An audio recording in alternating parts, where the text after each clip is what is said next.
കൊല്ലവർഷം 1091 ഇടവമാസം 16 കേരളത്തിലെ ഹൈന്ദവ സമൂഹത്തിൻ്റെ ചരിത്രത്തിൽ നിർണായകമായ ഒരു സ്ഥാനമുണ്ട്. അന്നാണ് കറുകച്ചാലിലെ കൊടിഞ്ഞാൻകുന്നിൻപുറത്ത് ഒരു സരസ്വതി ക്ഷേത്രത്തിൻ്റെ ബീജാവാപം നടന്നത്. ചിറ്റല്ലൂർ CK കൃഷ്ണപിള്ളയായിരുന്നു ശിലാസ്ഥാപനം നടത്തിയത്. ആദ്യമായി സ്കൂളിൽ പഠിക്കാനെത്തിയത് 21 കുട്ടികൾ. കോയപ്പള്ളി കേളപ്പൻ നായരായിരുന്നു ആ കൊച്ചു ക്ലാസിൻ്റെ ഹെഡ് മാസ്റ്ററും അധ്യാപകനും എല്ലാം. ആദ്യ ക്ലാസ് ആരംഭിച്ചത് ഹിന്ദുധർമ്മത്തിൻ്റെ കീർത്തി ലോകമെങ്ങും പരത്തിയ വിശ്വവിജയി വിവേകാനന്ദ സ്വാമികളുടെ ജന്മദിനത്തിലും. Head master Kelappan Nair class എടുക്കുമ്പോൾ വിദ്യാലയം സ്ഥാപിക്കാനുള്ള കാശിനായി മന്നത്ത് പത്മനാഭപിള്ള നെട്ടോട്ടമോടുകയായിരുന്നു. കാൽനടയായി അലഞ്ഞു കിട്ടിയ ചില്ലിക്കാശും പാഴ്ത്തടികളും ശേഖരിച്ചു. പലപ്പോഴും ഭക്ഷണം കഴിച്ചില്ല. ചില ദിവസങ്ങളിൽ വൈകുന്നേരം വരെ അലഞ്ഞാലും ഒന്നും കിട്ടുകയില്ല. എങ്കിലും പത്മനാഭപിള്ള പിന്മാറിയില്ല.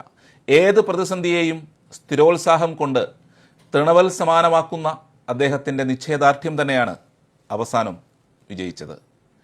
ഈശ്വരൻ രാജാവിനെ രക്ഷിക്കട്ടെ എന്ന് ഇംഗ്ലീഷിലും മലയാളത്തിലും കുട്ടികളെ പഠിപ്പിച്ചുകൊണ്ട് ആരംഭിച്ച കൊടിഞ്ഞാൻകുന്നിലെ ആ വിദ്യാലയമാണ് നായർ സർവീസ് സൊസൈറ്റി എന്ന മഹത്തായ സംഘടനയുടെ ആദ്യ വിദ്യാഭ്യാസ സ്ഥാപനം.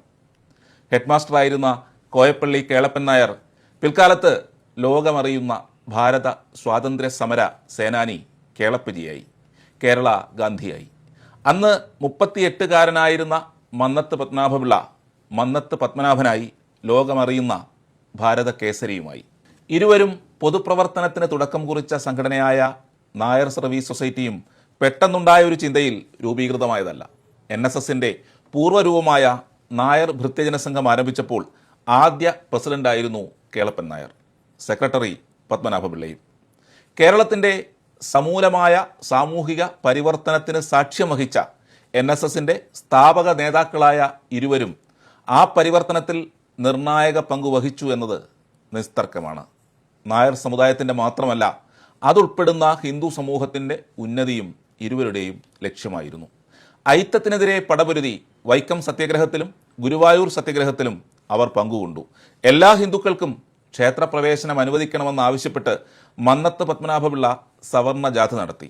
ഭാരതമാതാവിനെ ഗ്രസിച്ച മഹാവ്യാധിയെ ഇല്ലാതാക്കാൻ ജീവൻ ബലി നൽകുന്നുവെന്ന് പ്രഖ്യാപിച്ച് കേളപ്പൻ നായർ സത്യാഗ്രഹമിരുന്നു. നായർ സമുദായ സംഘടനയുടെ സ്ഥാപക നേതാക്കളായ ഇരുവരും സമുദായത്തിനുപരി ഹിന്ദുവെന്ന ചിന്തയിൽ ഒരുമിച്ച് ഭാരതമാതാവെന്ന മഹത്തായ ആദർശത്തിനു വേണ്ടി പ്രവർത്തിച്ചതിൻ്റെ ഉത്തമ ഉദാഹരണങ്ങൾ ഇവയിൽ ഒതുങ്ങില്ല. ഈയടുത്ത് ഭാരതമാതാവിൻ്റെ ചിത്രം വച്ചതിന് NSSൻ്റെ ഏതോ പ്രാദേശിക പരിപാടിയിൽ ഹിന്ദു സംഘടനാ നേതാവിനെ ഇറക്കിവിട്ട വാർത്ത കൂടി ഈ സമയത്ത് ഒന്ന് ഓർക്കേണ്ടതാണ്. സമുദായത്തിൻ്റെ മുന്നേറ്റമെന്നതിലുപരി ഹിന്ദു സമാജത്തിൻ്റെ അഭിവൃദ്ധി കൂടി ലക്ഷ്യമിട്ടവർ തുടക്കമിട്ട NSS എന്ന സംഘടന അതിൻ്റെ ശതാബ്ദി പിന്നിട്ടപ്പോൾ ഇന്ന് എവിടെ എത്തി നിൽക്കുന്നു എന്ന ചോദ്യത്തിന് നമുക്ക് ഉത്തരം തേടേണ്ടതുണ്ട്. ഹിന്ദു സമൂഹത്തെ പിന്നിൽ നിന്ന് കുത്തുന്ന കട്ടപ്പമാർ എന്തുകൊണ്ടുണ്ടാകുന്നു എന്ന ചോദ്യത്തിനും. NSS എന്ന സംഘടന നായർ സമുദായിക സംഘടന എന്നതിലുപരി ഒരു ഹിന്ദു സംഘടനയാണെന്ന സത്യം നിലവിലെ നായകന്മാർ മറന്നുപോകുന്നുണ്ടോ എന്ന സംശയം ഉയരുന്ന ഒരു കാലമാണിത്. ഇനി അഥവാ മറന്നുപോകുന്നുണ്ടെങ്കിൽ മനസ്സിലാക്കേണ്ട ഒരു കാര്യമുണ്ട്. മന്നത്ത് വീടിൻ്റെ പൂമുഖത്ത് കൊല്ലവർഷം 1090 തുലാമാസം 15-ാം തീയതി ഉത്രട്ടാതി നക്ഷത്രത്തിൽ ത്രിസന്ധ്യയ്ക്ക് മന്നത്ത് വീട്ടിൽ പാർവതിയമ്മ കൊളുത്തിയ 7 തിരി നിലവിളക്കിനെ സാക്ഷി നിർത്തി ഈശ്വര പ്രാർത്ഥനയോടെ തുടങ്ങിയ സംഘടനയാണ് NSS. ആ NSSൻ്റെ നായകന്മാരാണ് ശബരിമല ആചാര സംരക്ഷണത്തിനായി ഇറങ്ങി അടികൊണ്ടും കേസു പറഞ്ഞും ഹിന്ദുക്കൾ അനുഭവിച്ച കഷ്ടപ്പാടുകൾക്ക് പുല്ലുവില കൊടുത്ത് സർക്കാരിനെ പ്രകീർത്തിക്കുന്നത്. ഹിന്ദുത്വവുമായി എത്ര അടുത്ത് നിൽക്കുന്ന സംഘടനയാണ് NSS എന്നതിന് ചരിത്രത്തിൽ ഒരുപാട് തെളിവുകളുണ്ട്. പ്രാക്കുളംകാരൻ പരമേശ്വരൻ പിള്ള സമ്മാനിച്ച കെട്ടിടത്തിലും ഭൂമിയിലുമാണ് NSSൻ്റെ രണ്ടാമത്തെ സ്കൂൾ 1917 ആരംഭിക്കുന്നത്. ആ മിഡിൽ സ്കൂൾ ഹൈസ്കൂളാക്കാൻ മന്നത്തിന് അധികം ബുദ്ധിമുട്ടേണ്ടി വന്നില്ല. കാരണം എന്താണെന്നറിയാമോ? പ്രാക്കുളം പരമേശ്വരൻ പിള്ള കാഷായം കൊടുത്ത് വീടാന്തരം കയറി ഇറങ്ങി ഭിക്ഷയെടുത്തു. സന്യാസിയെ രാജാവിനേക്കാൾ ബഹുമാനത്തോടെ കണ്ട ഹിന്ദു സമാജം അന്ന് അവരവർക്കാവും വിധം സഹായിച്ചു. കെട്ടിടം പണി കഴിഞ്ഞ് ഹൈസ്കൂൾ ആക്കുന്നതിനുള്ള അനുവാദവും കിട്ടി. ക്ലാസുകൾ തുടങ്ങിയതിനു ശേഷമേ പ്രാക്കുളം പരമേശ്വരൻ നീണ്ട താടി എടുത്തുള്ളൂ. പക്ഷേ കാഷായവും സന്യാസിയും ഇന്ന് NSSന് ചതുർത്ഥിയാണ്. NSS വേദികളിൽ നോക്കിയാൽ ഇന്ന് സന്യാസികളെ കാണാറില്ല. ഇടയ്ക്ക് ഇക്കാര്യം അന്വേഷിച്ചവരോട് NSS മതാതീതമായ സംഘടനയാണെന്നോ മറ്റോ ആയിരുന്നു നേതൃത്വത്തിൻ്റെ മറുപടി. ഓർക്കാനും ഓർമ്മിക്കാനും ചില ചരിത്രങ്ങളുണ്ട് NSSന്. അതിൻ്റെ നായകർ അത് ഓർക്കുന്നില്ലെങ്കിൽ നമ്മളെങ്കിലും ഓർമ്മിപ്പിക്കണമല്ലോ. ഉന്നത വിദ്യാഭ്യാസ മേഖലയിലേക്ക് NSS പ്രവേശിക്കുവാൻ എന്തായിരുന്നു കാരണം? അതും ചരിത്രത്തിലുണ്ട്. തിരുവിതാംകൂറിൽ ആകെയുള്ള 7 കോളേജുകളിൽ 3 എണ്ണം മാത്രമായിരുന്നു സർക്കാർ കോളേജുകൾ. ബാക്കി 4 ക്രിസ്ത്യൻ സമുദായത്തിൻ്റെ ഉടമസ്ഥതയിലായിരുന്നു. നായന്മാരിൽ അതിസമർത്ഥരായവർക്കല്ലാതെ ആ കോളേജുകളിൽ അഡ്മിഷൻ കിട്ടിയിരുന്നില്ല. ക്രിസ്ത്യൻ സമുദായത്തിൽപ്പെട്ടവർക്ക് കൊടുത്തിട്ട് ബാക്കി വല്ലതും വന്നാലേ അതും കിട്ടുമായിരുന്നുള്ളൂ. ഇനി അഡ്മിഷൻ കിട്ടിയാൽ തന്നെ പക്ഷപാതപരമായ പെരുമാറ്റവും മതപരിവർത്തന ശ്രമങ്ങളും അവഹേളനവും വേറെ. ക്രിസ്ത്യാനികൾക്ക് കൊടുക്കുന്നത് പോലെ ഹിന്ദുക്കൾക്കും കോളേജുകൾ വേണമെന്ന് സർക്കാരിനോട് ആവശ്യപ്പെട്ടതിനെ തുടർന്ന് 3 കോളേജുകൾ അന്ന് അനുവദിക്കപ്പെട്ടു. NSSന് പെരുന്നയിലും SNDPക്ക് കൊല്ലത്തും സനാതന ധർമ്മ വിദ്യാലയത്തിന് ആലപ്പുഴയിലും. അങ്ങനെ സ്വാഭിമാനത്തോടെ ഉപരിപഠനം നടത്തണമെന്ന ഹിന്ദു സമാജത്തിൻ്റെ ചിന്തയിൽ ഉയർന്നു വന്ന കോളേജുകളാണ് കൊല്ലം SNും ആലപ്പുഴ സനാതനധർമ്മ അഥവാ SD കോളേജും പെരുന്ന NSS കോളേജും. NSS ആദ്യമായി ആരംഭിച്ച കോളേജിന് നൽകിയ പേര് NSS ഹിന്ദു കോളേജ് എന്നായിരുന്നു. അത് തുടങ്ങാൻ NSS നേരിട്ട എതിർപ്പുകളും അതിനെ ശക്തമായി പ്രതിരോധിച്ച മന്നത്തിൻ്റെ നിശ്ചയദാർഢ്യവും നായന്മാർ മറന്നാലും അവരുടെ നായകന്മാർ മറക്കരുത്. കോളേജ് ആരംഭിക്കാതിരിക്കാൻ വൈസ്രോയിക്കും ഇന്ത്യ ചക്രവർത്തിക്കും മാത്രമല്ല അങ്ങ് റോമിലെ പോപ്പിന് വരെ പരാതി പോയിരുന്നു. ഇതര സമുദായങ്ങൾക്ക് ക്ഷോഭകരമായി യാതൊന്നും ചെയ്യുകില്ല എന്ന പ്രഖ്യാപിത അജണ്ട സമരീതിയിലുള്ള സഹവർത്തിത്വത്തിൻ്റെതാണ്, അല്ലാതെ മുട്ടിലിഴയാനുള്ളതല്ല എന്ന് മന്നം അന്ന് കാണിച്ചു കൊടുത്തിരുന്നു. സാമുദായികോദ്ധാരണവും ഒപ്പം സമാജ അഭിവൃദ്ധിയും ലക്ഷ്യമിട്ട മഹാത്മാക്കൾ കല്ലും മുള്ളും കാലുക്കുമെത്തയാക്കി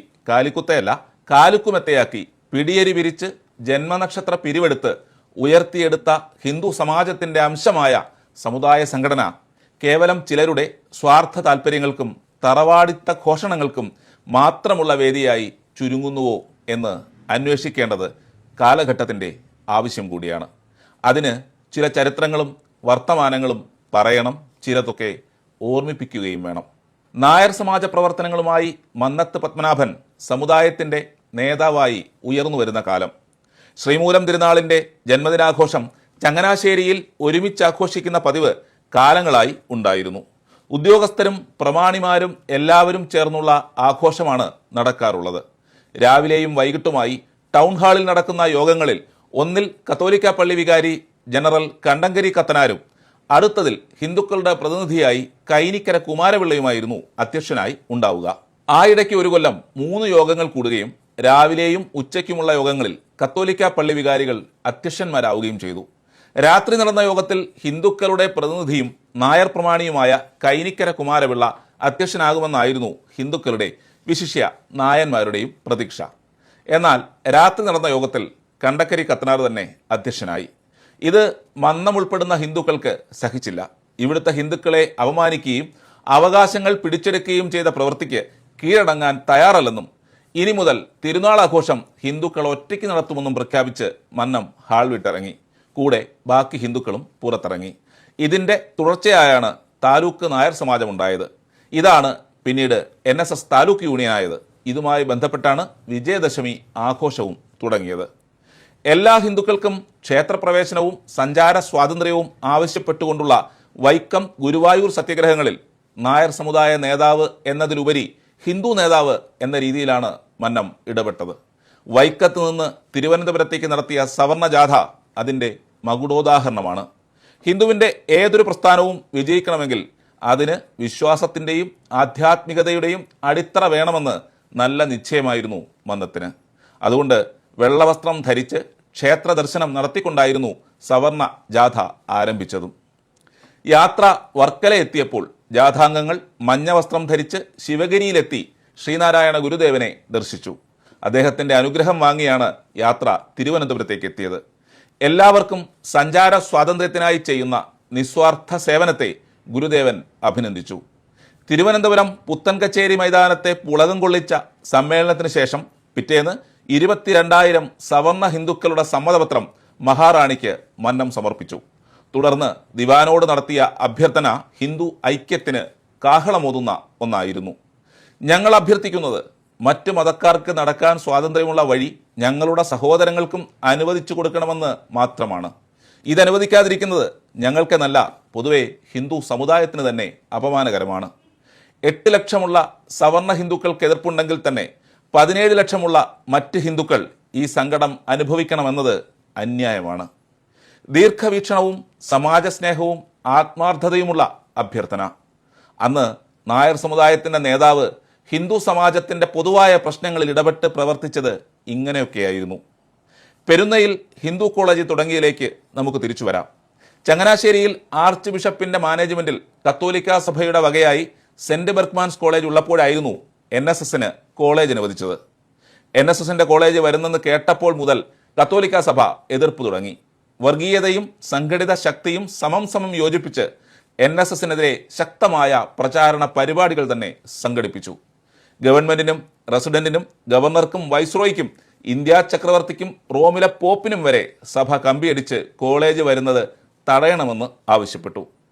പെരുന്നയിൽ നിശ്ചയിക്കപ്പെട്ട 17.5 ഏക്കർ സ്ഥലത്ത് നിന്ന് കുടിയേറിയവരെ ഒഴിപ്പിക്കൽ ദുഷ്കരമായി. ഇടയ്ക്കൊക്കെ സ്ഥലമെടുപ്പ് നിർത്തിവെക്കപ്പെട്ടപ്പോൾ NSSനെ പരിഹസിച്ച് പത്രങ്ങളിലും പ്രസിദ്ധീകരണങ്ങളിലും സഭാവിശ്വാസികൾ പരിഹാസ ലേഖനങ്ങൾ എഴുതി. ഒരു പടി കൂടി കടന്ന് ചങ്ങനാശ്ശേരി ബിഷപ്പ് കാളാശ്ശേരി വാളും മടിശീലയും എടുക്കാൻ ഇടയലേഖനത്തിലൂടെ ആഹ്വാനം ചെയ്തു.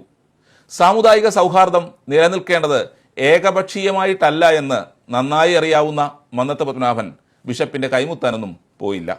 പരിഹാസം ഒട്ടും കുറയ്ക്കാതെ എന്നാൽ കർക്കശമായി കിറുകൃത്യം മറുപടി കൊടുത്തത് ചരിത്രത്തിൽ രേഖപ്പെടുത്തിയിട്ടുണ്ട്. കുഞ്ഞാടുകളോട് അദ്ദേഹം എന്താണ് പറയുന്നത്? വാളും മടിശീലയും എടുക്കാൻ. എന്ത് വാള്? ആത്മീയ വാള് എന്ന് വെച്ചാൽ എന്താണെന്ന് ബിഷപ്പിനും അറിയാമെന്ന് തോന്നുന്നില്ല. ആത്മീയ വാൾ കായംകുളം വാള് പോലെയാണോ? അതുപോലെ തന്നെ ആത്മീയ മടിശീലയും. എനിക്കൊരു രൂപവും കിട്ടുന്നില്ല. ബിഷപ്പ് ഒരു സന്യാസിയാണെന്നാണ് വൈപ്പ്. അങ്ങനെയുള്ള ആളാണ് വിവരം കുറഞ്ഞ അനുയായികളെ ആവേശം കൊള്ളിക്കാൻ വാളും മടിശീലയും എടുക്കാൻ പറയുന്നത്. ബിഷപ്പന്മാർ കട്ടിലിരിക്കേണ്ടതിന് പകരം എഴുന്നള്ളി ഇരുന്നപ്പോൾ മുതലാണ് രാജ്യത്ത് അസ്വാസ്ഥ്യങ്ങൾ ഉണ്ടായി തുടങ്ങിയതെന്ന് പിന്നീടൊരിക്കൽ മന്നം തുറന്നടിക്കുകയും ചെയ്തു. ഇങ്ങനെ കത്തോലിക്ക സഭയുടെ ശക്തമായ എതിർപ്പിനെ അതിജീവിച്ചാണ് പ്രീ യൂണിവേഴ്സിറ്റി കോളേജായി ചങ്ങനാശ്ശേരി ഹിന്ദു കോളേജിന് തുടക്കമിട്ടത്. തിരുവനന്തപുരം MG, ചങ്ങനാശ്ശേരി ഹിന്ദു, പന്തളം NSS കോളേജുകളുടെ പണി ഒരുമിച്ചാണ് നടന്നത്. NSSന് വലിയ സാമ്പത്തിക ഞെരുക്കമുണ്ടായി. മന്നം അദ്ദേഹത്തിൻ്റെ ഭാഷയിൽ പറഞ്ഞാൽ രാജ്യത്ത് തന്നെ പലയിടത്തും തെണ്ടൽ നടത്തിയെങ്കിലും വലിയ നേട്ടമൊന്നും ഉണ്ടായില്ല. അന്നത്തെ NSS ജനറൽ സെക്രട്ടറി ആയിരുന്ന MP മന്മഥൻ നായർ ധനസമ്പാദനത്തിനായി കണ്ടുപിടിച്ച വഴി പിൽക്കാലത്ത് പല സംഘടനകൾക്കും വഴികാട്ടിയായ നൂതന ആശയമായിരുന്നു. അതായിരുന്നു ഉൽപ്പന്ന പിരിവ്. NSS കോളേജിന് വേണ്ടി ഭവനങ്ങളിൽ നിന്ന് 2 തെങ്ങിന് 1 തേങ്ങ എന്ന നിലയിൽ സംഭാവന സ്വീകരിക്കണമെന്ന് ആയിരുന്നു ലക്ഷ്യമിട്ടത്. തേങ്ങയ്ക്ക് പകരം നിശ്ചിത തുകയും നൽകാം. ഇതൊരു ഭക്തി നിർഭരമായ യജ്ഞമായി നടത്താനായിരുന്നു താൻ പദ്ധതിയിട്ടതെന്ന് MP മന്മഥൻ ആത്മകഥയായ സ്മൃതി ദർപ്പണത്തിൽ പറയുന്നുണ്ട്. കരക്കമ്മിറ്റിക്കാരും വോളണ്ടിയർമാരും കുളി കഴിഞ്ഞ് രാവിലെ 6 മണിക്ക് മുൻപ് ക്ഷേത്രത്തിലെത്തി ദർശനം നടത്തിയതിനു ശേഷമായിരുന്നു പിരിവ്. വാദ്യഘോഷങ്ങളുമായി വീട്ടുമുറ്റത്ത് ചെന്ന് നിൽക്കുമ്പോൾ ഗൃഹനായിക നിലവിളക്ക് കൊളുത്തിവെച്ച് സ്വീകരിക്കും. എന്നിട്ടാണ് സംഭാവന കൈമാറേണ്ടത്. സംഭാവന കൈമാറുമ്പോൾ കുരവ മുഴക്കണമെന്നും നിശ്ചയിച്ചിരുന്നു. ഉൽപ്പന്ന പിരിവിന് പോകുമ്പോൾ ചൊല്ലാനുണ്ടാക്കിയ പ്രാർത്ഥന പിന്നീട് കേരളം മുഴുവൻ പ്രസിദ്ധവുമായി. പന്തളം KP രാമൻപിള്ള എഴുതിയ ആ പ്രാർത്ഥന ഇന്നത്തെ തലമുറയിൽ പോലും സുപരിചിതമാണ്. അഖിലാണ്ട മണ്ഡലം അണിയിച്ചൊരുക്കി അതിനുള്ളിൽ ആനന്ദ ദീപം കൊളുത്തി പരമാണുപ്പൊരുളിലും സ്ഫുരണമായി മിന്നും പരമപ്രകാശമേ ശരണം നീ എന്ന് തുടങ്ങുന്ന ഈ പ്രാർത്ഥന പിൽക്കാലത്ത് എത്രയോ സ്കൂളുകളിൽ ഈശ്വര പ്രാർത്ഥനയായി മുഴങ്ങിയിട്ടുണ്ട്. ഇന്നും മുഴങ്ങുന്നുമുണ്ട്. അങ്ങനെ ഭക്തിയോടെ ഉൽപ്പന്ന പിരിവ് നടത്തി ഒരേ സമയത്ത് കെട്ടിപ്പൊക്കിയ കോളേജുകളാണ് MGയും ഹിന്ദു കോളേജും പന്തളം കോളേജും. കറ്റച്ചക്കോണം എന്ന് പേരുണ്ടായിരുന്ന സ്ഥലം കേശവദാസപുരമായതും MG കോളേജ് നിർമ്മാണത്തോട് അനുബന്ധിച്ചാണ്. നായർ സമുദായത്തെയും ഹിന്ദു സമൂഹത്തെയും വേറിട്ട് കണ്ടുള്ള പ്രവർത്തനമായിരുന്നില്ല NSSനെന്ന് ഇതുവരെയുള്ള കാര്യങ്ങളിൽ നിന്ന് തികച്ചും സ്പഷ്ടമാണ്. മതസൗഹാർദ്ദത്തിന് കോട്ടം തട്ടുന്ന പ്രവർത്തനങ്ങളിൽ നിന്ന് ഒഴിഞ്ഞു നിന്നിരുന്നെങ്കിലും സംഘടിത മതശക്തികളുടെ ഭീഷണിക്ക് മുന്നിൽ മുട്ടുമടക്കാൻ മന്നത്ത് പത്മനാഭന്റെ നേതൃത്വത്തിലുള്ള NSS തയ്യാറായിരുന്നില്ല. ഹിന്ദുക്കൾക്ക് നേരെയുള്ള വെല്ലുവിളികൾ ചോദ്യം ചെയ്യാതെ ഇരുന്നിട്ടുമില്ല. ഇക്കാര്യത്തിൽ അല്പമെങ്കിലും പുറകോട്ട് പോകേണ്ടി വന്നത് കണ്ണൂർ കൊട്ടിയൂർ ക്ഷേത്രഭൂമിയുടെ വിഷയത്തിലാണ്. കൊട്ടിയൂർ ക്ഷേത്രത്തിന്റെ 27,000 ഏക്കർ ഭൂമി ക്രിസ്ത്യാനികളുടെ സംഘടിത കയ്യേറ്റത്തെ ചെറുക്കാൻ NSSന് കൈമാറിയിരുന്നു. സഭയുടെ അനുഗ്രഹാശിസുകളോടെ ഫാദർ വടക്കന്റെയും മുൻമന്ത്രി വെല്ലിംഗ്ടണിന്റെയും നേതൃത്വത്തിൽ ശക്തമായ പ്രക്ഷോഭം ഇതിനെതിരെ നടന്നു. കമ്മ്യൂണിസ്റ്റുകളും അവരെ പിന്തുണച്ചു. ഒടുവിൽ NSSന് യാതൊരു സ്വാധീനവുമില്ലാത്ത മേഖലയായതിനാൽ ഭൂമി സംരക്ഷിക്കാൻ കഴിയില്ലെന്ന് മനസ്സിലാക്കിയ മന്നം അത് കൊട്ടിയൂർ ദേവസ്വത്തിനു തന്നെ തിരിച്ചു നൽകുകയായിരുന്നു. 1970 മന്നം മരിക്കുമ്പോൾ 93 സ്കൂളുകൾ NSSന്റെ അധീനതയിലുണ്ടായിരുന്നു. ഇന്ന് ആകെയുള്ള 25 കോളേജുകളിൽ 21 എണ്ണവും അതിനു മുൻപ് ആരംഭിച്ചതാണ്. ബാക്കിയുള്ള 4 എണ്ണത്തിൽ 2 എണ്ണമെങ്കിലും അതിനു മുമ്പ് പ്രാരംഭ പ്രവർത്തനങ്ങൾ നടന്നതുമാണ്. NSSന് ഒരു മെഡിക്കൽ കോളേജ് മന്നത്തിന്റെ സ്വപ്നമായിരുന്നു. 1962 കേന്ദ്ര ആരോഗ്യമന്ത്രിയായിരുന്ന സുശീല നയ്യാർ അനുഭാവത്തോടെ ആ ആവശ്യം പരിഗണിക്കുകയും ചെയ്തിരുന്നു. തൃപ്പൂണിത്തുറ കൊട്ടാരവും സ്ഥലവും അതിനുവേണ്ടി സംഭാവന നൽകാമെന്ന വാഗ്ദാനവും വന്നിരുന്നു. ഒടുവിൽ സംഭവിച്ചതെന്താണ്? കാളാശ്ശേരി പിതാവിന്റെ ആത്മീയ വാളിനെ ചെറുത്ത് മന്നം പെരുന്ന ഹിന്ദു കോളേജ് ഉണ്ടാക്കിയപ്പോൾ പിന്നത്തെ NSSകാരാകട്ടെ കിട്ടിയ മെഡിക്കൽ കോളേജ് ആത്മീയ കുരിശിന് കാണിക്കയായി സമർപ്പിച്ചു. നായരെ കടിച്ച കൊതുക് പിന്നെ ആരെയും കടിക്കില്ലെന്നും അത് അലസനായ നായരുടെ ചോര ശരീരത്ത് കയറിയത് കൊണ്ടാണെന്നും ഇനി അഥവാ കഴിച്ചാൽ തന്നെ കടിയേൽക്കുന്നവനും അലസനാകുമെന്നും ഒരിക്കൽ പരിഹാസരൂപേണ പറഞ്ഞത് സാക്ഷാൽ മന്നം തന്നെയാണ്. 6 പതിറ്റാണ്ടിലധികം നീണ്ട പ്രവർത്തനങ്ങൾ കൊണ്ട് ആ അവസ്ഥ മാറ്റിയതും അദ്ദേഹം തന്നെയാണ്. ഇന്നുള്ള നായർ സമുദായ നേതാക്കളിൽ നല്ലൊരു പങ്കിനും പഴയ കൊതുകിന്റെ കടിയേറ്റിട്ടുണ്ടെന്ന് കരുതേണ്ടി വരും.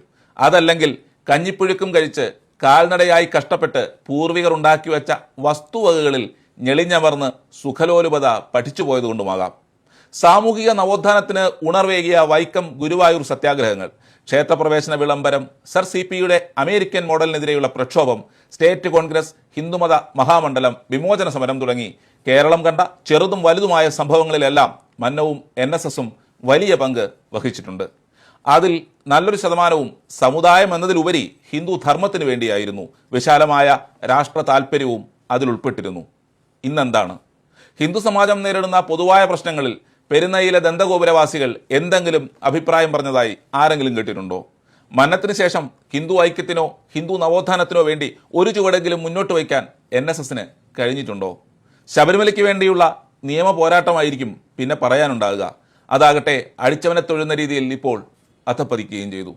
NSSന്റെ ആദ്യ സ്കൂളിൽ കുട്ടികൾ ആദ്യമായി ഹരിശ്രീ കുറിച്ചത് ഒരു മഹാപുരുഷന്റെ ജന്മദിനത്തിലായിരുന്നു. അദ്ദേഹം തന്റെ പ്രഭാഷണ പരമ്പരകൾക്കിടെ പറഞ്ഞ ഒരു കാര്യം നായകസ്ഥാനത്ത് ഇപ്പോൾ അമർന്നിരിക്കുന്നവരുടെ സമക്ഷം ആദരവോടെ സമർപ്പിക്കുന്നു.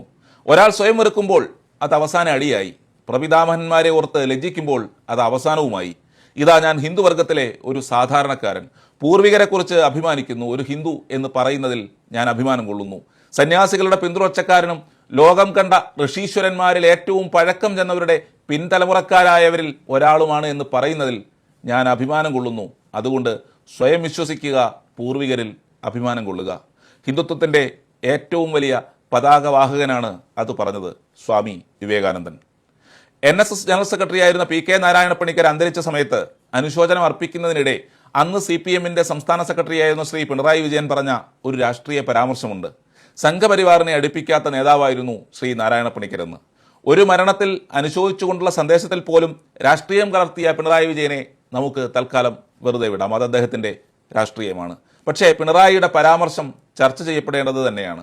സംഘപരിവാറിനെ അകറ്റി നിർത്തിയ നേതാവെന്ന വിശേഷണം NSSന്റെ ജനറൽ സെക്രട്ടറി ആയിരുന്ന ആൾക്ക് ലഭിക്കുമ്പോൾ അവിടെ ചോദ്യം ചെയ്യപ്പെടുന്നത് സ്ഥാപക ജനറൽ സെക്രട്ടറി ആയിരുന്ന മന്നത്ത് പത്മനാഭന്റെ പാരമ്പര്യമാണ്. രാഷ്ട്രീയ സ്വയംസേവക സംഘത്തോടും അതിന്റെ ദ്വിതീയ സർസംഘചാലകായിരുന്ന ഗുരുജി ഗോൾവൽക്കറോടും മന്നം പുലർത്തിയ മമതാബന്ധമാണ്. RSS ഏറ്റെടുത്ത് വിജയിപ്പിച്ച വിവേകാനന്ദ ശിലാസ്മാരക നിർമ്മാണത്തിന്റെ നേതൃസ്ഥാനം സന്തോഷത്തോടെ ഏറ്റെടുത്ത മന്നത്തിന്റെ ആത്മാർത്ഥതയാണ്. മന്നത്തിന്റെ ഹിന്ദു സംഘടനകളുമായുള്ള ബന്ധം സ്വാതന്ത്ര്യത്തിന് മുൻപ് തന്നെ തുടങ്ങിയതാണ്. പെരുന്നയിലെ NSS ആസ്ഥാനത്ത് രജത ജൂബിലി ആഘോഷവേളയിൽ ഹിന്ദു മഹാസഭാ നേതാവായിരുന്ന വീര സവർക്കറായിരുന്നു മുഖ്യാതിഥി. അദ്ദേഹത്തെ ചെങ്കോട്ട മുതൽ ചങ്ങനാശ്ശേരി വരെ വഴിയിൽ സ്വീകരണം നൽകി ആനയിക്കുകയും ചെയ്ത ചരിത്രം 1940 മെയ് 4 ഡയറിക്കുറിപ്പിൽ രേഖപ്പെടുത്തിയിട്ടുണ്ട്. ഹിന്ദുമത മഹാമണ്ഡലത്തിന്റെ രൂപീകരണവുമായി ബന്ധപ്പെട്ട് 1950 മെയ് 12 മുതൽ 18 വരെ കൊല്ലത്ത് നടന്ന അതിഗംഭീരമായ ഹിന്ദു മഹാസമ്മേളനത്തിൽ സന്നദ്ധ ഭടന്മാരായി അന്ന് കൊല്ലത്ത് പ്രചാരകനായിരുന്ന പി പരമേശ്വരജിയുടെ നേതൃത്വത്തിൽ നൂറുകണക്കിന് സംഘ സ്വയംസേവകരും പങ്കെടുത്തിരുന്നു. 1957 ഗുരുജി പങ്കെടുത്ത എറണാകുളം പൊതുപരിപാടിയിൽ അധ്യക്ഷനായിരുന്നത് മന്നത്ത് പത്മനാഭനായിരുന്നു. ഹിന്ദുക്കളുടെ ആലംബവും ആശാകേന്ദ്രവും RSS ആണെന്ന് അസന്നിഗ്ധമായി സമ്മേളനത്തിൽ അദ്ദേഹം പ്രസംഗിക്കുകയും ചെയ്തു. RSSന്റെ നേതൃത്വത്തിൽ കന്യാകുമാരിയിലെ വിവേകാനന്ദപ്പാറയിൽ സ്മാരകം നിർമ്മിക്കാനുണ്ടാക്കിയ വിവേകാനന്ദ ശിലാസ്മാരക സമിതിയുടെ അധ്യക്ഷനും മറ്റൊരാളായിരുന്നില്ല. സമിതിയുടെ അധ്യക്ഷ സ്ഥാനം ഏറ്റെടുക്കാനുള്ള സംഘത്തിന്റെ അഭ്യർത്ഥനയെ സന്തോഷത്തോടെ സ്വീകരിച്ചു അദ്ദേഹം. ചെന്നൈ മറീന ബീച്ചിൽ ചിന്മയാനന്ദ സ്വാമികൾക്കൊപ്പം ഗുരുജിയുടെ സാന്നിധ്യത്തിൽ പൊതുസമ്മേളനത്തെ അഭിസംബോധനയും ചെയ്തു. വിവേകാനന്ദപ്പാറ ക്രിസ്ത്യൻ സംഘടിത ശക്തികൾ കയ്യേറി കുരിശുനാട്ടാൻ തുടങ്ങിയ ഘട്ടത്തിലാണ് വിവേകാനന്ദ സ്മാരക ശിലാസമിതിയുമായി സംഘം മുന്നോട്ട് വരുന്നതും മന്നത്ത് പത്മനാഭൻ അതിന്റെ അധ്യക്ഷനാകുന്നതും. എന്നാൽ മന്നത്തിന്റെ കസേരയിൽ പിന്നെ കയറിയിരുന്നവർ കേന്ദ്ര ആഭ്യന്തരമന്ത്രിയായിരുന്ന BJP നേതാവ് ലാൽകൃഷ്ണ അദ്വാനിയെ മന്നം സമാധി സന്ദർശിക്കാൻ അനുവദിച്ചില്ല എന്ന അല്പത്തരവും ചെയ്തിട്ടുണ്ട്. മന്നം മാത്രമല്ല, അക്കാലത്തെ മറ്റ് NSS നേതാക്കൾക്കും സംഘത്തോട് അടുത്ത ബന്ധമുണ്ടായിരുന്നു. തിരുവനന്തപുരത്ത് പ്രചാരകായിരുന്ന ദത്താജി ഡിഡോൾക്കർ MSc ബിരുദധാരിയാണെന്ന് അറിഞ്ഞപ്പോൾ അദ്ദേഹത്തെ MG കോളേജിലേക്ക് ലെക്ചറായി ക്ഷണിച്ചത് അന്നത്തെ NSS ജനറൽ സെക്രട്ടറി ആയിരുന്ന മക്കപ്പുഴ വാസുദേവൻ പിള്ളയായിരുന്നു. സംഘത്തിന്റെ പ്രചാരക സങ്കല്പം മക്കപ്പുഴയ്ക്ക് വിശദീകരിച്ചു കൊടുത്ത ദത്താജി ആ വാഗ്ദാനം സ്നേഹപൂർവ്വം നിരസിച്ചു. ജനസംഘത്തിന്റെ നേതാവും RSS പ്രചാരകനുമായിരുന്ന ദീനദയാൽ ഉപാധ്യായയെ ദേവസ്വം ബോർഡിന്റെ ആഭിമുഖ്യത്തിൽ നടത്തുന്ന ഹിന്ദുമത കൺവെൻഷനിൽ പ്രഭാഷണത്തിന് വിളിച്ചതും മക്കപ്പുഴ തന്നെ. 1964 സംഘത്തിന്റെ കേരള സംസ്ഥാന ഘടകം ആദ്യമായി രൂപീകരിക്കപ്പെട്ടപ്പോൾ പ്രാന്ത സംഘചാലകായത് മുൻ NSS പ്രസിഡന്റ് N ഗോവിന്ദമേനോൻ ആയിരുന്നു. എന്നാൽ മന്നത്തിന് ശേഷം തുടർന്ന് ഇങ്ങോട്ട് ഇടത് വലത് മുന്നണികളുടെ ആജ്ഞാനുവർത്തികളായി മാറി മാറി നിന്ന് സംഘടിത മതശക്തികൾക്കൊപ്പം ഹിന്ദു ഐക്യത്തെ തുരങ്കം വയ്ക്കുന്ന സംഘടനയായി NSSനെ മാറ്റുകയാണ് അതിൻ്റെ നേതൃത്വം. ഹിന്ദുത്വം അഭിമാനമായി കരുതിയിരുന്നവരിൽ നിന്ന് കാവി പുതപ്പിക്കാൻ ആരോ വരുന്നുവെന്ന രീതിയിൽ ധാർഷ്ട്യത്തിന്റെ വാചാടോപങ്ങൾ മുഴക്കുന്നവരിലേക്ക് നേതൃത്വമെത്തി. എന്നാൽ ഭൗതികമോ ആത്മീയമോ ആയ യാതൊരു ഉയർച്ചയും സമുദായത്തിനോ ഹിന്ദു സമൂഹത്തിനോ നൽകാൻ ഇക്കൂട്ടർക്ക് ആയതുമില്ല. 1950 ശബരിമല ക്ഷേത്രം തീവച്ചു നശിപ്പിച്ചതിൽ മന്നവും അന്നുള്ള NSSും ദുഃഖിതരായെങ്കിൽ 1983 ശബരിമല ശ്രീധർമ്മശാസ്താവിന്റെ പൂങ്കാവനത്തിൽ അനധികൃതമായി പള്ളി പണിയാനുള്ള നീക്കത്തെ NSSകാർ കണ്ടില്ലെന്ന് നടിച്ചുവെന്നും മാത്രമല്ല, അതിനെതിരെയുള്ള പ്രക്ഷോഭത്തെ പിന്നിൽ നിന്ന് കുത്തുകയും ചെയ്തു. കാലങ്ങൾക്കിപ്പുറം ചങ്ങനാശ്ശേരി ഹിന്ദു കോളേജിൽ ABVP ഭരിക്കുന്ന യൂണിയൻ സംഘടിപ്പിച്ച പരിപാടിയിൽ കേന്ദ്രമന്ത്രിയായിരുന്ന O രാജഗോപാലിനെ ക്ഷണിച്ചപ്പോൾ പരിപാടി നടക്കാതിരിക്കാൻ കോളേജിന് അവധി കൊടുക്കാൻ ആജ്ഞ നൽകിയവരാണ് മന്നവിരുന്ന കസേരയിൽ ഇന്നിരിക്കുന്നത്. ഇതംന മമയെന്ന് ചിന്തിച്ച് ജീവിതം സമർപ്പിച്ച, എഴുതിയ പുസ്തകത്തിന്റെ അവകാശം പോലും പ്രസ്ഥാനത്തിന് നൽകിയ മഹാനുഭാവനോട് മകൾക്ക് പ്രൊവിസി സ്ഥാനം നേടാൻ കാലുപിടിച്ചയാളെ താരതമ്യപ്പെടുത്തുന്നത് അല്ലെങ്കിൽ തന്നെ മഹാ അപരാധമാണ് താനും. പാരമ്പര്യത്തെയും പൈതൃകത്തെയും മറന്ന് വേരുകളിൽ നിന്ന് വേർപെട്ട് വ്യക്തിഗത താല്പര്യങ്ങൾക്ക് വേണ്ടി ഉദരംഭരികളായി ജീവിക്കുന്ന തറവാടിത്ത ഘോഷണക്കാരുടെ കെടുകാര്യസ്ഥതയിൽ ഉഴറുകയാണ് സമുദായവും സംഘടനയും. വിദ്യാഭ്യാസ രംഗത്തോ വ്യവസായ രംഗത്തോ ഉന്നതിയും നേടാനാകാതെ ആരെങ്കിലുമൊക്കെ എറിഞ്ഞു തരുന്ന അപ്പകഷ്ണങ്ങളിൽ മാത്രം ദൃഷ്ടി പതിപ്പിച്ച് ദീർഘവീക്ഷണമില്ലായ്മയുടെ ജീവിക്കുന്ന ഉദാഹരണങ്ങളായി സമയം പോക്കുന്നവർ ഏറ്റവും കുറഞ്ഞത് സംഘടനയുടെ ചരിത്രമെങ്കിലും ഇടയ്ക്കൊന്ന് മറിച്ചു നോക്കുന്നത് നന്നായിരിക്കും. മന്നവും ആശങ്കറും മുൻകൈയെടുത്ത് ആരംഭിച്ച ഹിന്ദുമത മഹാമണ്ഡലത്തിന്റെ പ്രതിജ്ഞ ഈ അവസരത്തിൽ ഒന്ന് ഓർക്കേണ്ടതുണ്ട്. സനാതനമായ ഹൈന്ദവധർമ്മം ജാതിയെയോ ജാതി അടിസ്ഥാനമാക്കിയുള്ള ഉച്ച നീചത്വങ്ങളെയോ അംഗീകരിക്കുന്നില്ലെന്നും ഹൈന്ദവ മതവിശ്വാസികൾക്കുണ്ടായ സകല അധപ്പതനത്തിന്റെയും കാരണം ജാതി വ്യത്യാസമാണെന്നും ഞാൻ വിശ്വസിക്കുന്നു. പാവനമായ ഹൈന്ദവ ധർമ്മത്തെ പുനരുദ്ധരിക്കുന്നതും ഒരു ഹൈന്ദവ ജനതയെ സൃഷ്ടിക്കുന്നതിന് വേണ്ടി പ്രവർത്തിക്കുന്നതും ഒരു ഹിന്ദു എന്ന നിലയിൽ എൻ്റെ സർവ്വപ്രധാനമായ കർത്തവ്യമാണെന്നും ഞാൻ വിശ്വസിക്കുന്നു.